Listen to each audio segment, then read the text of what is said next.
is one of the big questions that I have always wanted to be able to answer. Well, part of it is through what's called fractional reserve banking. This is how they make a lot of their money.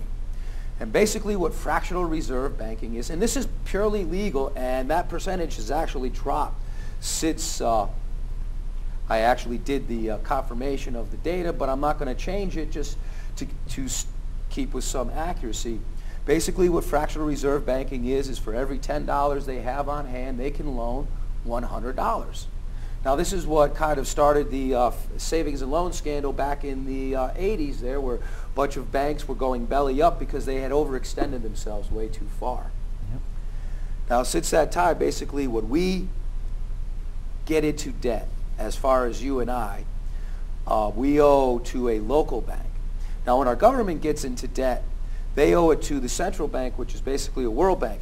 Now how this Federal Reserve actually makes money is first they approve the purchase of U.S. bonds. Now when they buy those bonds, the Federal Reserve buys those bonds at whatever the value really is. It's not a lot. And then they can turn around, and because of the fractional reserve, because of that deposit of the bonds, which is really just a promise to pay that if you buy a $100 savings bond, U.S. government savings bond, because it's an open market certificate, it's a promise that we will pay you the $100 plus interest. So it's the same thing whether the Federal Reserve or foreign governments. Keep in mind that very few of us really own anything that's in this country anymore, because we've been at hock so many years now that it's all been loaned out to foreign investors, the Federal Reserve, other central banks, Bank of Europe, World Bank, etc. So now when they get that deposit of the U.S. savings bonds and they put it in their account, and now they have, if it's $100 billion, lo and behold, it just magically pops in. It just grows and becomes 10 times that amount, $1 billion. Now they can loan us $1 billion, and guess what? They get to charge us interest. Now during the Revolutionary War, or before the Revolutionary War, and this was one of the biggest causes of it, although they say no taxation without representation, it was England took away the colonial script. Lincoln did the same thing to finance the Civil War. Basically what colonial script is he printed his own money, just like what I did. Now if everybody declared that this was valuable and legal tender for taxes, this would be the legal trade. Notice on the top here it says Federal Reserve Note. Well, I got to tell you something. There's nothing federal about it. Right. This is a privately owned bank that is strictly solely out to make a profit. Right. There is nothing. Look at the yellow page, or excuse me, look at the white pages, and you will see if you're live in New York City or San Francisco or Chicago or maybe a few of the other major metropolis cities here where finances is very heavy, especially on Wall Street, you will find the Federal Reserve listed in the white pages just near FedEx now. They are not in the blue book. They are not part of our government any way, shape, or form. Well, let me back you up with a little quote here, if you don't mind. Go for it. I'm reading from Economic Solutions, What You Can Do to Avoid the Wipeout by Peter Kershaw. Pretty interesting. Talks a lot about the Federal Reserve.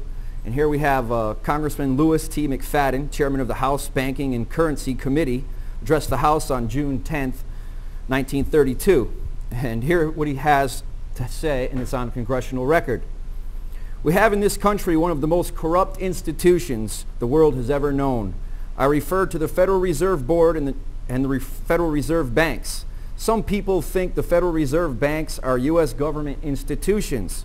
They are not government institutions. They are private credit monopolies, domestic swindlers, rich and predatory money lenders which prey upon the people of the United States for the benefit of themselves and their foreign customers. The Federal Reserve Banks are the agents of foreign central banks. The truth is, the Federal Reserve Board has usurped the government of the United States by the arrogant credit monopoly which operates the Federal Reserve Board. Now folks, I'd just like to go on to say that if you know anything about Marxism, Karl Marx, 10 planks of the Communist Manifesto, the 5th plank of the Communist Manifesto is centralization of credit in the hands of the state by means of a national bank with state capital and exclusive monopoly. And there you have it.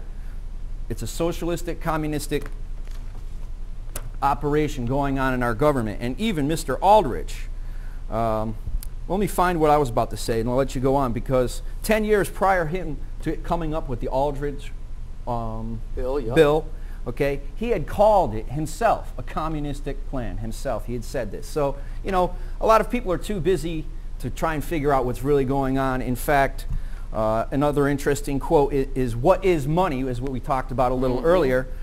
In the Wall Street Journal, September 24th, 1971, an International Monetary Fund seminar, the IMF, which is under the United Nations, which is a whole other story, another bunch of swindlers.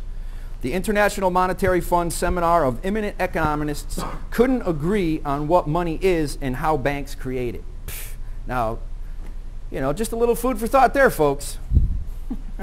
It's interesting to note, under canon law, which was the old Catholic law back around 600, 400 AD, right through up until, what was it, the 30s, the 20s. It was illegal to charge interest. It was considered immoral. The purpose of money is to use it to trade goods between businesses and peoples. It's a means of barter. That's all it is. Now, at this point, we have grown to believe that money, for some, money is a god. It buys happiness, it buys power, it buys security. But I tell you, no matter how colorful, no matter how much ink and how much silk is put in this paper, can't eat it. Won't fill your belly. Right. And if there's too many of them, what is inflation? That's what we started. You know, that's a big thing. That was one of the questions we came up to focus on this show. What is inflation? Now, a lot of people think that, you know, our economy and the world's economy is this great ocean, you know, that the tides are uncontrolled, just like the oceans are. But those are controlled by the moon, you know. Tides are controlled by something, just like our economic tides are controlled. Right. And what controls that? Well, in our country, it's the Federal Reserve. In Europe, I would have to think that it's the Bank of England. And let's go on to say that it wasn't always that way. In Adam Smith's Wealth of Nations, it was the invisible hand that was working within, you know, that makes the economy of capitalism work. Well, yes, I understand the concept of an invisible hand, because that's what's presented today as well to our general public. Because, oh, the Feds are going to lower interest rates to slow down inflation. Does it really slow down inflation? When they print up $50 million and put it into circulation, the people who initially touched that 50,000 or 50 million at first can now buy $50 million worth of goods. The catch is, though, is by the time it gets around to the end of the line, well, like us, into the circulation, right, and gets down to like our paychecks, because the market has been flooded even more now with more currency, that $50 million no longer buys $50 million worth of goods. Yep. It buys $40 million worth of goods. So you see, inflation is really a big misconception in a lot of respects, because it's not so much that the prices of everything go up because you need more money to pay the bills. Right. When they raise interest, that causes inflation, because now all of a sudden you have to make more in interest instead of the principals on your payments. Sometimes, yes, supply does cause the prices to go up. When the tomatoes were struck in Florida last year from one of the hurricanes, which I heard that too was kind of fabricated, because a grower down there who comes up here and sells herbs, he sells basil and that kind of thing, not anything illegal or anything like that, but he comes up here and he was telling me he watched them dump truckloads of tomatoes into the ocean just so they could raise the price. Swindlers. So that's what a big part of inflation is. Another part of cause of inflation is that it's not backed by anything. Fractional reserve banking, when you have money that's basically printed out of thin air. When our government borrows money from the Federal Reserve simply just makes a ledger in their books. Yep. There is no actual transaction of money per se. It's all electronic. And that's where we're headed to as well. I notice this is being blocked a little bit here so the viewers could actually get a better look at what, as a basic comparison.